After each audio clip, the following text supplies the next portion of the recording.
So ito naman guys, panoorin natin itong isang bata mula sa Aklan, province of Sarangani, sa province po ni Manny Pacquiao. So maganda po yung boses. I believe yung lugar nila is bundok kasi, so parang isang katutubog yata ito. So panoorin natin ito kung gaano nga ba kagaling.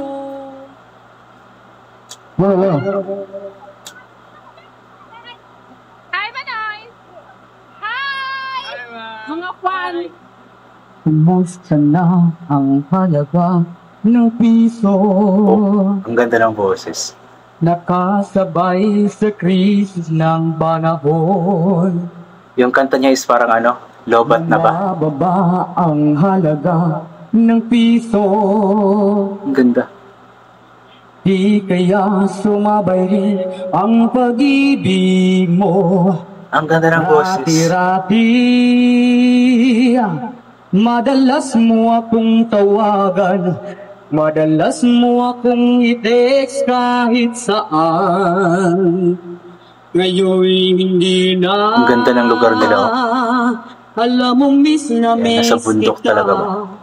Lagi kitang napakaliwalas, maraming mga puno. Ngunit lubag ka, lubag na ka.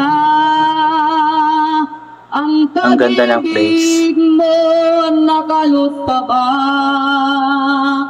Ako sa isip mo, masikal pa ba? Yes, sana all. Ako sa puso mo, hello, my love, kumusta ka? Magaling na bata. Tapos yung kanta niya is hindi siya pang edad niya. Pang luma. Ang boses mo, ibig kong marinig. Please tumawag ka kung may load ka. Alam mo ba, mahal na mahal kita. Ang ganda ng boses. Mawala man ang cellphone ko, wag lang ikaw sinta. Binatang-binata yung boses. Rati-rati, madalas mo akong tawagan, madalas mo akong i-text kahit saan. Ngayon'y hindi na. Alam mo miss na miss kita. Lagi kitang kinokontak, ngunit lubag ka, lubag na ba? Ang pag-ibig mo, nakalot pa ba? Ako sa isip mo, may signal pa ba? Ako sa puso mo, hello, my love, kumusta ka? La la la la, la la la la la. Ganda ng boses. La la la la, la la la la la. Kung gaano kaganda yung kanilang lugar, ganun kaganda ang kanyang boses. La la la la la, la la la, la la la la, la la la la. Lubag na ba ang pag-ibig mo, nakalot pa ba? Ako sa isip mo, may signal pa ba? Ako sa puso mo, hello, my love, kumusta ka? Lubag na ba? Ang ganda talaga ng lugar. Ang pag-ibig mo, nakalot pa ba? Sarap tumira sa ganyang lugar. Tahimik, malamig. May signal pa ba? Ako sa puso mo, hello, my love, kumusta ka? Hello, my love, kumusta ka? Ang galing.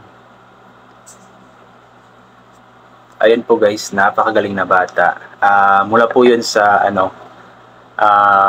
Glan, province of Sarangani, doon po sa probinsya ni Manny Pacquiao. So yun nga po, ang batang yun ay si Alvin Akit yata iyon. So inulit ko nga po, hindi ako sure kung isa siyang katutubo or anong tribo niya. Pero yun nga, since nakikita natin na yung lugar nila is nasa bundok, and usually naman sa mga taong nakatira sa bundok talaga is mga katutubo. So in terms naman sa pagkanta niya is napakagaling ng kanyang boses.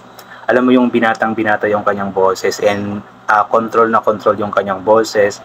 May emosyon, lumalabas, kinukuha mula sa puso yung kanyang pagkanta. And yung kantang Lobat na ba is, although, lumang kanta, pero yung kanyang, yung kanyang melody is parang Gen Z, kumbaga. Masarap pakinggan sa tenga, and jolly-jolly siya, kumbaga. Although medyo malungkot na kanta, pero meron siyang something na may excite ka na pakinggan ba, kumbaga. So yun, napakagaling na bata. Alvin Akit po, suportahan niyo Alvin Akit sa Facebook.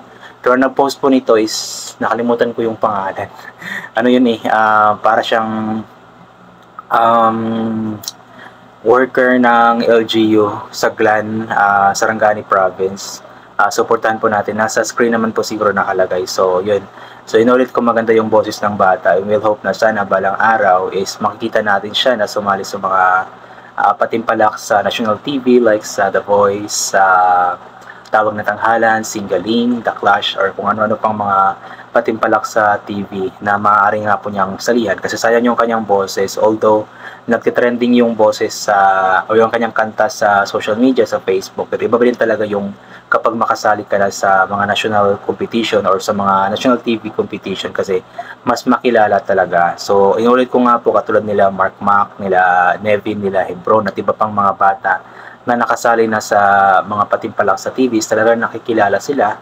And in that way, kapag makilala sila is malaking bagay yun sa kanila, makakatulong para mas ma-improve yung kanilang talento. At the same time is nagkakaroon sila ng chance na kumita, kasi yung kapag ganoon, kasi ma-invite ka ng mga iba't ibang mga tao, iba't ibang mga events, meron kasi yung talent fee. So yung boses, or yung kapag may talento ka sa pagkanta, yung maganda yung boses, ay sureable talaga. Basta magsikap ka lang na mag-practice at sumali-sali sa mga contest, mapunta sa mga events, ay paniguradong pagkakapirahan mo ang iyong talento. So malaking bagay ito para kay Alvin kung sakali man.